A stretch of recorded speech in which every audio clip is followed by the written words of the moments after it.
제일 이쁘대요. 막걸리 한 잔.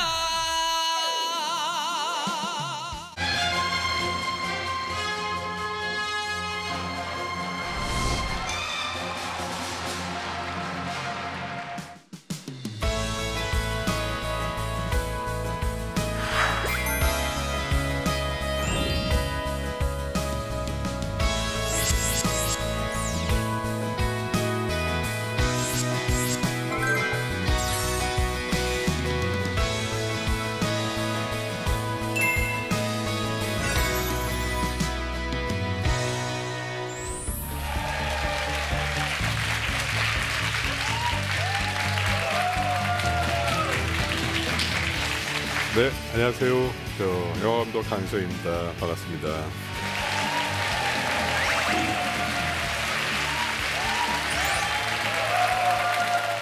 오늘 제가 여러분들한테 드리고 싶은 거는 제 경험을 통해서 어떻게 꿈을 이뤄가는지에 대한 얘기를 좀 드리고 싶고요. 제가 살아왔던 부분들을 솔직하게 말씀드리면서 여러분들도 조금 더 일찍 산 선배의 경험을 통해 가지고 여러분들이 인생 목표나 방향을 잘 잡으셨으면 좋겠습니다. 저는 고등학교 때는 평범한 이과생이었습니다. 저희 부모님은 아버지는 이제 엔지니어셨고 저희 어머니는 그냥 평범한 주부셨는데 저의 주변에서는 사실상 예술 계통 쪽에 있는 분이 단 한 분도 없었어요. 제가 이제 살아오면서 앞으로 나도 아버지처럼 그냥 엔지니어가 돼서 평범한 삶을 살아야겠다라는 생각을 갖고 있었었고요. 그러다 고3 때 어떤 토크쇼에서 연극 배우분이 나오셔가지고 했던 내용을 들으면서 세상에 저런 삶이 있구나. 세상에 저런 연극에 대해서 정말 열심히 인생을 바쳐가지고 살고 계신 그런 분이 있고 그런 세상이 있구나라는 걸 알게 됐고요. 그때 제 마음속에 있는 작은 불이 지펴지면서 대학에 들어가고 난 다음에 처음으로 찾아간 게 연극 동아리를 찾아갔습니다. 배우로 한번 해보고 싶다라는 마음으로 연극 동아리를 찾아갔는데 마침 연극 동아리가 문이 닫혀 있었어요. 그래서 화장실에서 이 소변을 보면서 앞에 보니까 영화 동아리 모집이라고 이렇게 써 있어가지고 연극보다는 영화가 낫겠다라는 생각에 영화 동아리를 찾아갔더니 너무나 열렬히 환영을 해주는 거예요. 근데 그때 당시에는 사회도 어수선했던 시기였었기 때문에 학생들이 데모를 좀 많이 했던 시기였습니다. 그래서 저희 동아리가 이제 순수하게 영화만 했던 동아리는 아니고 영화가 좋아서 모였던 사람들이지만 전반적으로 뭐 많이 했던 일들은 사실 학생운동을 좀 많이 했었고요. 저희 동아리가 했었던 일들은 주로 데모 현장에 가서 카메라로 학우들의 그 모습을 찍고 다음날 아침에 커다란 TV를 학교에 대해 틀어놓고 우리가 이렇게 했다라는 걸 보여주는 그런 일들을 좀 했었습니다. 그러다 대학교 2학년 때 학생운동 현장에 가서 서로 전경들과 투석전을 벌이다가 전경이 던진 돌에 이마를 맞았어요. 맞아서 피가 이렇게 주르륵 흐르면서 이마를 병원에 가서 이제 꼬매게 됐는데 그때 여러 가지 회한과 여러 가지 생각들이 많이 들었습니다. 제가 어떤 이념과 사상이 투철해가지고 그런 일을 했던 건 아니고 당시에는 되게 정의로운 일이다, 옳은 세상을 위해서 해야 될 일이다라고 생각하고 그 일을 나가서 이제 앞장서서 했는데 막상 이념이 그렇게 투철한 사람도 아니었었고 영화를 하고 싶어가지고 그 동아리를 찾아갔었는데 영화는 안 하고 내가 엉뚱한 짓을 하고 있다라는 생각에 되게 회의가 많이 오더라고요. 그래서 어찌됐든 이 고리를 좀 끊으려면은 군대를 가야겠다. 갔다 오면 좀 세상이 바뀌지 않을까라는 생각에 마침 또 군대 영장도 나오고 해서 군대를 가게 됐습니다. 제가 이제 또 학생운동 전력도 있고 하다 보니까 군대도 약간 민통선 안쪽에 좀 오진 곳으로 가게 됐었는데 막상 거기 가니까 2년 반 정도의 시간 동안 내가 여기에서 뭔가 목표를 하나 잡아가지고 나간다면은 이 시간이 헛되지는 않을 것이다 라고 생각을 하고, 그때 이제 마음을 먹은 게 앞으로 사회에 나가면 영화만 하겠다 라고 마음을 먹었습니다.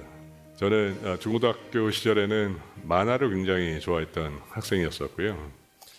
저희 때는 극장에 이렇게 자주 가서 영화를 볼 수 있는 여건은 안 됐었기 때문에 주말의 명화라고 이제 TV에서 하는 영화들을 주로 많이 보게 됐었습니다. 그때 저한테 굉장히 앞으로 영화를 어떻게 할 것인지에 대해서 영감을 줬던 작품이 있는데요.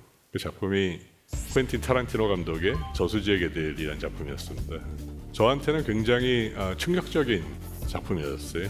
제가 알고 있던 스토리라인도 다 무시되고 이야기 전개 방식도 너무너무 다르고 배우들의 연기도 너무너무 자연스럽고 그런 것들이 저한테 너무 큰 영감이 돼서 앞으로 내가 영화 감독이 돼도 내가 직접 글을 쓴 글만 가지고 작업을 하겠다라고 마음을 먹게 됐어요. 근데 당시에 저는 이제 이과생이었었고 제가 글을 그렇게 써본 적도 없었고 제가 글을 쓰는 방식은 주어, 목적어, 동사 위주였었거든요. 그러다 보니까 제가 글을 쓴다는 거는 사실상 되게 불가능에 가까운 일이었어요.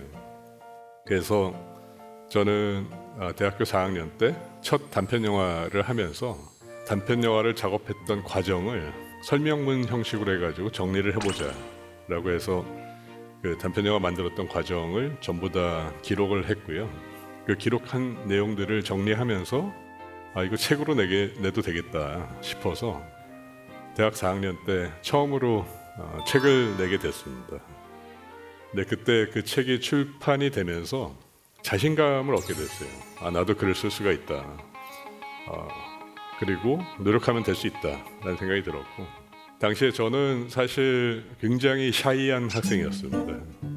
대학 다닐 때 누군가가 질문을 하라고 했을 때에도 질문도 못하고 손을 들었을 때 나를 쳐다보는 시선도 싫었어요. 내가 여기 존재한다는 거 자체를 모르고 지나갔으면 좋겠다 싶을 정도로 굉장히 샤이한 학생이었었는데 영화 감독이 되려면 그렇게 해서는 안 되겠다. 제 성격을 바꾸려고 노력을 하기 시작을 했습니다. 그래서 사람들 앞에서도 이런저런 얘기를 해보고 또 논리적으로 얘기를 못하는 부분들을 가능한 내 이야기가 어떤 건지에 대해서 친구들이랑 사람들 앞에서 많이 얘기하는 연습을 했습니다. 그러다 보니까 조금씩 말 재능이 늘게 되고 연출을 하려면은 어쨌든 누군가를 계속 설득을 하는 작업이 이루어져야 되거든요. 처음에는 스토리에 대한 설명을 시작하기 시작했습니다. 그래서 저한테 주어진 시간이 가정상으로 2분이다, 10분이다. 내가 요 앞에 있는 사람을 나의 투자자, 제작자라고 생각을 하고 이 이야기를 한번 설득시켜보자라는 마음으로 매번 식사 자리나 술자리나 친구들이나 동료들한테 내가 이번에 준비하는 이야기는 이런 이야기야 라고 하면서 연습을 하기 시작을 했어요. 근데 처음에는 했던 얘기를 다시 또 하고 이야기가 진도가 나가다가 다시 돌아오고 그러다 보니까 앞에 있는 사람들이 굉장히 흥미를 잃기 시작을 했어요. 그래서 계속 이 사람이 나한테 내 이야기에 기울여들지 않으면은 나는 성공 못한다라는 마음으로 정말 열심히 이야기 설명하는 방식을 노력을 했습니다. 그러면서 제 성격이 조금씩 바뀌기 시작을 했어요. 사람들 앞에서 이렇게 얘기도 할 수 있게 되고 또 남들 만나면은 내가 준비하고 있는 작품에 대해 가지고 논리정연하게 짧은 시간 안에도 이야기할 수 있는 그런 능력들이 생기기 시작을 했습니다. 그래서 저는 사실 이과적인 머리를 갖고 있던 사람이었었는데 어느 순간에 되니까 제가 물리학을 전공했는데도 근해 공식도 기억이 안 나더라고요. 그만큼 머리가 쓰는 뇌가 바뀌었다라는 생각을 갖게 됐고 이야기에 대해서 고민하고 또 이야기에 대해서 만들고 하는 시간들이 너무 좋았습니다. 그래서 저는 좀 더 공부를 하기 위해 가지고 어떤 계기가 돼서 미국으로 유학을 가게 됐습니다. 미국에서 막상 가보니까 제가 가장 크게 느꼈던 부분 중에 하나는 뭐 선진화된 시스템이나 이런 것들이 아니라 세상에 이렇게 많은 사람들이 살고 있구나.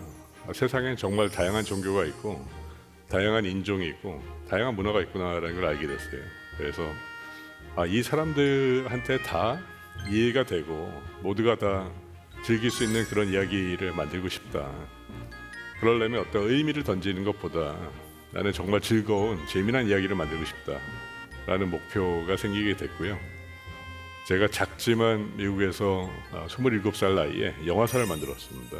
그래서 그 영화사에서의 목표는 미국에서 장편 영화 2편을 만들고 한국에 가서 작업을 하겠다라는 목표로 작업을 했고요. 막상 그렇게 하다 보니까 일정 부분 투자도 약속이 되고 어떤 작품을 만들기 위해서 저희가 이제 헌팅도 하고 배우들도 섭외를 하는 과정이 생겼는데 결과적으로는 사실 투자자가 어려움에 처하면서 투자가 취소가 되고 미국에서의 이 데뷔하려고 했던 희망은 꺾이게 됐습니다. 그래서 한국에서 일단 데뷔를 먼저 해야 되겠다라는 목표를 가지고 한국에 맞는 공포 영화 시나리오를 작업을 했어요. 그래서 그 시나리오를 가지고 30살 때 한국에 와서 장편 영화 데뷔 기회를 갖게 됐습니다. 제가 30살에 장편 영화 데뷔 기회를 가지니까 사람들이 부러워했어요, 당시에는. 근데 그때 당시에는 제 나름대로의 생각으로는 정말 열심히 했기 때문에 이 기회를 얻은 것이다 라고 생각을 했는데 지금 이제 제가 나이를 먹고 난 다음에 돌이켜 보니까 그때 당시에 했다라는 거는 사실상 미숙한 존재였다라는 생각도 많이 들고요. 어찌됐든 그렇게 30살의 기회를 받게 됐었을 때는 저도 주변에서의 많은 도움들이 있었습니다. 그때 미국에서 이제 저를 가르쳐 주신 교수님 중에 한 분이 너가 원하는 게 있으면은 매일 아침 거울을 보면서 그 꿈을 크게 3번씩 얘기해라 라는 얘기를 하셨었고 저는 그 미신처럼 그 일을 계속 했어요. 아침마다 거울을 보면서 나는 훌륭한 영화 감독이 될 거야. 나는 훌륭한 영화 감독이 될 거야 라고 외치면서 하루를 시작을 했습니다. 그러다 보니까 내가 30살에 이런 데뷔 기회를 가졌구나. 드디어 이제 고생 끝 행복 시작이다 라고 생각을 했는데 사실은 그때가 저한테는 큰 고생의 시작점이었던 거였죠. 저는 그 한국에 돌아와서 준비했던 영화가 1년 준비를 하고 투자자가 어려움에 처하면서 엎어지게 되는 시련을 갖게 됩니다. 그 이후로는 여러 가지 일들을 하면서 제가 범죄도시라는 영화로 데뷔할 때까지 17년이라는 시간이 걸리게 돼요. 그래서 너무나 오랜 시간이 걸리게 되고 결과적으로는 저한테는 사실 많은 내공과 많은 영화적인 가치관을 세울 수 있는 그런 좋은 시간이 됐지만 막상 당시로 돌아가서 내가 데뷔할 수 있는 시간이 47살, 17년 뒤다라고 얘기한다면은 저는 절대로 못했었을 것 같아요. 어찌됐든 당시에는 정말 좋았던 기회라고 생각했었는데 30살이 저한테는 정말 고난의 시간의 시작이었었다라는 걸 말씀드리고 싶고 그러면서 제가 17년간은 이제 프리랜서 생활을 하게 되는데 일단 제가 규칙적인 생활을 하지 않으면은 저의 루틴이나 저희 몸이나 여러 가지 것들, 생각 이런 것들이 망가지겠다는 생각을 했습니다.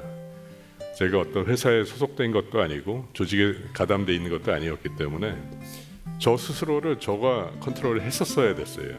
그렇지 않으면 쉽게 망가지고 쉽게 힘들어할 것이다 라는 생각이 들어서 그때부터는 이제 루틴을 가지고 몇 시에는 자고 몇 시에는 일어나야 되고 아침, 점심, 저녁은 제 시간에 꼭 먹고 이런 식의 룰을 만들기 시작을 했습니다. 아침에 일어나면 이불을 개고 이런 여러 가지 소소한 제가 해야 될 규칙들을 저 스스로 만들어 가지고 하기 시작을 했고 그걸 지키려고 노력을 많이 했습니다. 여러분들도 앞으로 이제 사회 나가시면은 예술계통 쪽에서 일을 하실 텐데 이 부분은 되게 중요하다고 생각이 돼요. 누군가가 어떤 규약을 주지는 않거든요. 근데 스스로가 자기만의 룰과 규칙을 만들어서 몇 시에는 내가 이 일을 한다라는 것들이 있지 않으면은 금방 흐트러지기 마련입니다. 그래서 여러분들도 앞으로 사회 나가시면은 스스로를 컨트롤할 수 있는 그런 시간들을 가지셨으면 좋겠습니다. 그리고 말씀드린 대로 저는 제 주변에 영화나 연극이나 뭐 배우나 이런 일을 하는 사람들이 단 한 명도 없었어요. 정말 인맥이라고는 찾아볼 수가 없는 상황이었고, 요즘은 인터넷이나 뭐 SNS나 이런 것들이 발달돼서 누구한테라도 이렇게 연락할 수 있었지만은 당시에는 이메일도 많이 쓰지 않았던 시기였고 편지나 전화를 통하는 방법이 가장 직접적이었었는데, 미국에 있는 저희 존재를 알리기 위해서는 저는 계속 끊임없이 제가 여기 있다는 걸 사람들한테 알렸었어야 됐습니다. 그래서 저는 시내 21이라는 잡지의 뒤편에 나와 있는 제작사 목록을 찾아가지고 일일이 다 전화를 하고 다 편지를 보냈어요.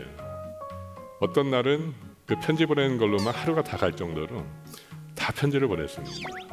어쨌든 다른 사람들은 제가 여기 있다는 걸 모르거든요. 이 사람들한테 내가 여기서 이런 일을 하고 있다는 걸 알렸었어야 됐습니다. 그래서 끊임없이 계속 제가 쓴 글을 포장해가지고 국제우편으로 보내고, 관심 있어 하시는 분들은 또 따로 전화드려가지고 보내고, 어떤 기회가 되면 한국에 와서 만나려고 계속 약속을 잡고 그랬습니다. 지금은 훨씬 더 수월해졌다고 생각을 해요. 저도 전혀 모르는 사람한테 인스타그램의 DM으로도 문자를 받고 메신저로도 연락을 받고 합니다. 일일이 다 답변하거나 이러기는 어렵지만은 사실상 마음과 욕심만 있다면은 충분히 누구한테라도 내가 여기 있다라는 것을 알릴 수 있는 훨씬 더 좋은 환경이라고 생각이 됩니다. 여러분들이 내가 여기 있다는 걸 알리지 않으면은 절대 알 수가 없어요, 주변에서는. 그리고 어떤 꿈을 가지고 어떤 욕심을 갖고 있다는 것을 말하지 않으면은 절대 주변에서는 인정해주지 않습니다. 그래서 가능하시면 많은 분들과 소통하시고 주변 사람들한테, 그리고 잘하시는 분들한테 나의 존재를 알리시는 일을 끊임없이 하시는 게 좋다고 생각되고요. 그 일을 하기 가장 좋은 시간이 학생 시절이에요. 학생 시절에는 사실 어떤 경제적인 압박이나 주변에 눈치가 없으니까 학생 시절에는 저는 많은 경험들도 해보시고 촬영 현장에도 많이 가보시고 또 주변 사람들한테 많이 알리시는 게 중요하다고 생각됩니다.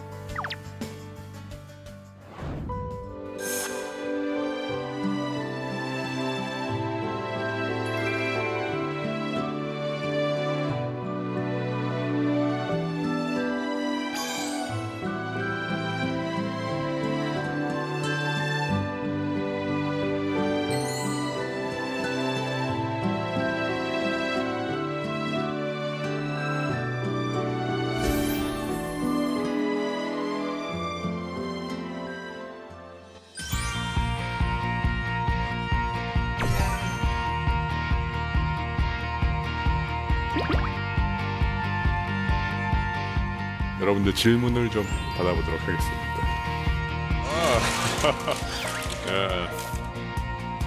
장관이네요, 이렇게. 여러분들 많은 질문을 보내주셨는데요. 제가 종이 비행기를 집어서 읽어보겠습니다. 이수빈 공연예술 경영. 감독님이 만든 캐릭터와 가장 싱크로율이 일치한다고 생각하는 배우와 큰 기대는 없었지만 생각 이상으로 캐릭터를 잘 소화한 배우는 누구였나요? 요 카지노에 대해서 말씀하시는 거죠? 네, 맞습니다. 네네.